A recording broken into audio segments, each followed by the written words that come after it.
Good morning, everyone. First, I want to congratulate all the winners from last night's primaries in New York, Utah, and Maryland. Democrats are one step closer to taking back the majority in November. And I can tell you, when we finally have the gavels in our hands, we won't be focused on ballrooms, algae-filled reflecting pools, golden arches, or UFC fights. Instead, unlike Republicans, Democrats will be laser focused on making America more affordable. Let's take a moment to reflect. Republicans have been in charge for 18 months, and what do they have to show for it? A big ugly bill that ripped healthcare and food assistance away from families just to pay for tax cuts for billionaires and corporations, tariffs that have driven up costs for consumers and small businesses, violent mass deportations that have upended American communities, and a failed war in Iran that has driven up the price of gas and groceries. This isn't a successful governing record, it's a record of broken promises. This is a House Republican majority that will be remembered for the incredible damage that they have done to our economy, driven by misplaced priorities and blind loyalty to Donald Trump. The American people sent Republicans to Washington for one clear reason: to lower the high cost of living. But in return, what did they get? They got a president who says he doesn't think about Americans' financial situation and that he loves inflation, and a corrupt administration that is profiting off the presidency while working people struggle to make ends meet. These aren't just bad policies. This is a refusal to put American workers first. And while House Republicans ignore Americans' kitchen table concerns, Democrats are facing them head on and will do everything we can in our power to tackle the cost of living crisis that Republicans have created. It's now my honor to introduce the Vice Chair of the Democratic Caucus, Ted Lieu. Thank you, Chairman Aguilar. Inflation is up, grocery prices are up, utility costs are up, housing prices are up. We have a bipartisan housing bill that both the Congress and Senate passed.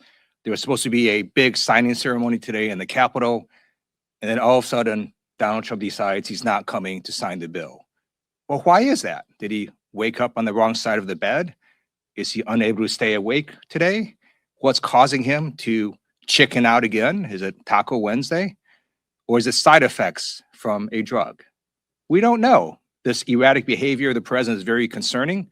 He has trouble staying awake at multiple White House events and cabinet meetings. He has clearly some weakness in one of his arms. He's got swelling in his hands. And the White House needs to come clean. What we know is there's a report saying that one person in America got this special new drug. It was a 79-year-old person who's very high profile, and this drug can only be given to someone under the compassionate use provision, meaning you do that if someone basically has a terminal illness. So we need to know, did Donald Trump get this special drug from Eli Lilly? And did he get it under that provision? And if he did, why is that the case? The White House needs to come clean and tell the American people about Donald Trump's health. Now it is my great honor to introduce our field general, the great Susan DelBene from the state of Washington, the chair of the DCCC. Thank you. Good morning, everyone. And many thanks to Chair Aguilar and Vice Chair Lieu. Today in caucus, we gave an update on the work being done to take back the majority in November. We started with a conversation about how the data reveals one emerging consensus from the public. The American people are souring on Republicans' broken promises, and they are ready, eager, in fact, to reject them in November. House Democrats are consistently ahead on the generic congressional ballot on the issues that voters cite as top priorities: inflation, cost of living, healthcare. Donald Trump and House Republicans are underwater, and our voters are motivated. In a recent analysis by 2026 House primary elections done by the Washington Post, they found that Democratic turnout has dwarfed Republican primary turnout by more than 4 million votes. This was true whether the primaries were competitive or not, in toss-ups or deep red seats. And the higher turnout numbers are pacing well ahead of 2018. It's clear that we're on track to win in November, and Republicans know it. It's why, and really the only reason why, they're going to such desperate, awful lengths to rig the midterms in their favor. Their push for new gerrymandered maps, despite the fact that the American people across the country hate it. Their attempts to block legal, proven, and secure forms of voting, like vote by mail. Their incredibly cynical attempts to meddle in Democratic primaries, spending at least $4.5 million so far. They're doing all of this because of one simple fact. Republicans know they can't win a free and fair election. Despite all the shenanigans and Republican dirty tricks, the American people are seeing through it, and they are rejecting it. They aren't just rejecting Republicans, they are choosing Democrats, as the Washington Post analysis shows. Part of how we're going to win in November is the contrast our candidates are creating on the campaign trail every day. And that starts with holding Republicans accountable for the big ugly bill. Next week will be 1 year since that awful bill was signed into law. And in that time, Americans have begun to feel the pain from it. 5 million people have lost their health care already. More than 770,000 children have had food assistance ripped away from them. Rural hospitals have closed or cut critical services. While the wealthiest few saw massive tax breaks on April 15th, hard-working families did not. It's no wonder that the big ugly bill has become one of the least popular pieces of legislation in recent history. Every vulnerable House Republican voted for this monstrosity, and we're going to make sure that every voter knows it when they cast their ballot. From roundtables, rallies, visits to food pantries, and ads, Democrats are taking the message to the people throughout this summer. And unlike House Republicans who have been hiding from their communities all cycle, House Democrats are talking directly to the American people. Democrats are in the strongest position yet to retake the majority this fall, and come next year, we will have the gavels and be in control of the House. Thank you all for joining us today, and I'm going to turn it back to Chairman Aguilar. Questions? Max and Andrew? Thanks. Obviously, we saw Adriana Esquivel in the election last night, Dan Goldman, two incumbents, members of the Democratic Caucus, Mayor Ramdani, and DSA groups head back to the challengers for incumbent Congress. Can you talk about the dynamic here, what the New York City mayor is doing, attacking members of your own caucus, and what is your message to Mayor Ramdani after the election results last night? Look, the mayor in New York doesn't get a vote in the Democratic caucus. The members who are elected get those votes, and we look forward to working with the members that New York elects to serve in the Democratic caucus. But the path to 218 isn't through those districts that the mayor endorsed in. The path to 218 into Democrats getting rid of the chaos and the insanity that we see is through districts like New York 17, where Kate Conley got through her primary and is going to beat Lawler. I mean, that's what this is about. I understand the interest, believe us, we understand the interest about these races, but our focus, our agenda is 218, and nothing that the mayor did helps or hurts us getting to that number. These are members who are going to be in the Democratic caucus. These are members who are going to help us turn back these terrible policies, and that's what we look forward to. But I'll just take a quick minute, Dan Goldman and Adriana Esquivel are just two incredibly great colleagues and class acts. I've had the pleasure to serve with both of them. Adriano, the first formerly undocumented individual to serve in Congress, the only Dominican American in Congress right now. Dan Goldman led the Trump impeachment in his prior life. A proven fighter. I've campaigned with both of them. Great individuals, and this Congress and this caucus will miss them. And we look forward to welcoming the members of the New York caucus and delegation who will serve with us in the next Congress. Anything else? No, Kate Conley, you talked about Kate Conley. Andrew? Yeah, just to follow up on that, some of these men, like Daria-Lisa Chevalier, who beat Adriana Esquivel, she attended an anti-Azur rally on October 8th, 2023. A lot of other people, Claire Valdez, Chris Robb, Adam Holloway, a lot of candidates in that mold winning primaries, probably going to be here next year.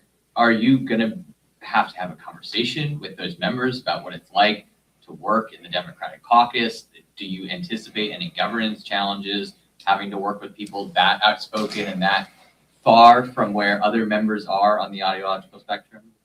No, we'll have conversations with every member as members of Democratic leadership, the three of us up here, as well as every member of the Democratic leadership team. We'll have conversations with our new members. They'll go through new member orientation. We'll talk with them about how to build their offices. We'll talk with them about the work-life balance of doing these jobs. We'll have all of those conversations with these new members. It will be nothing special. We'll talk with them about their hopes and their aspirations to represent their districts and what committees they want to serve on. All of those conversations are what we do for new members. And this group, this class of new members will be no different in that respect. We'll continue to have conversations and build relationships, with them. I want them to be successful for their constituents. And so I want to know what they need in order to make that happen. Some of them have said things that I disagree with in the past. And the mayor himself has said that some of these candidates have evolved in their views. We take them at face value, and we look forward to building a relationship. This being day zero, day one, and having a positive relationship and working to help them help the state and the city of New York moving forward. Michael. Thank you, Mr. Chair. I want to go back to the housing bill. The press secretary, Caroline Levitt, said last night about the bill that it's one of the most significant pieces of housing affordability legislation in American history, unquote. The president said on Truth Social when he canceled the signing ceremony that it is little consequence? Minor importance. Minor importance. Minor Every importance. single House Democrat voted for the bill yesterday. It passed overwhelmingly, 85-5 in the Senate. Can you speak to the American people about, one, why you believe every House Democrat supported this piece of legislation? Two, how do you square what the press secretary said last night about it being one of the most significant pieces of legislation, and the president saying it's of minor importance this morning, an hour before he was set to sign it? Yeah. How do you square all of that for the American people who went to sleep last night expecting this bill to be signed into law and now are hearing from you all that the president's not going to sign it? How do you square that for the American people? Look, I mean, these posters and the president's words kind of speak for themselves. He doesn't care about their financial situation. That's the answer. And it's very clear that his press secretary doesn't speak for him. She's making stuff up on the fly, and clearly is detached from what he is thinking about policy and legislation. And I don't know if that's because of what the vice chair said and his inability to stay awake in meetings, or if he just changes and doesn't tell anybody his viewpoints. But it's clear he doesn't care about the American public. It's clear he doesn't care about the costs that people are facing. This is a significant piece of housing legislation. Every House Democrat voted for it, as you mentioned. Every Senate Democrat voted for it. The only no votes were from House and Senate Republicans. This is something that will move the needle in an affordability way for housing. It is one small piece, and Democrats have a variety of ideas and policies that will also help. But this was one piece, and it also shows that we're willing to take a win for the American people.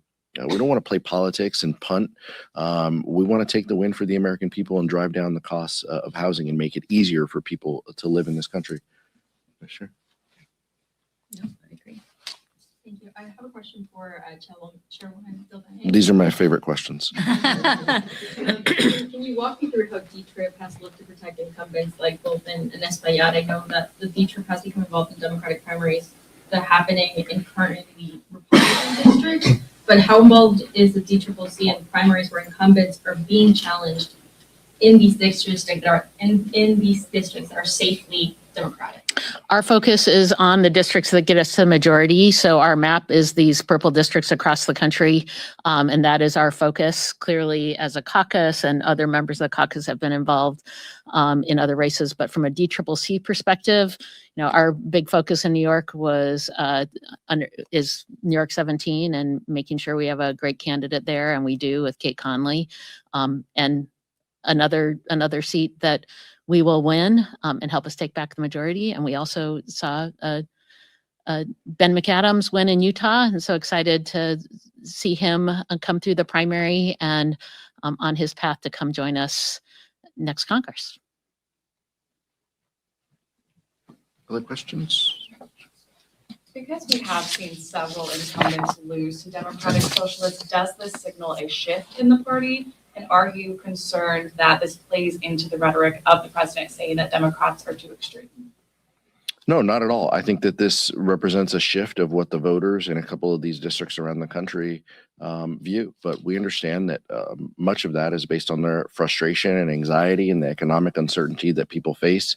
And voters are going to take it out in different ways. We have also seen under the DCCC's leadership, Democrats in special elections over the past 12 months have outperformed Republicans by 13 points.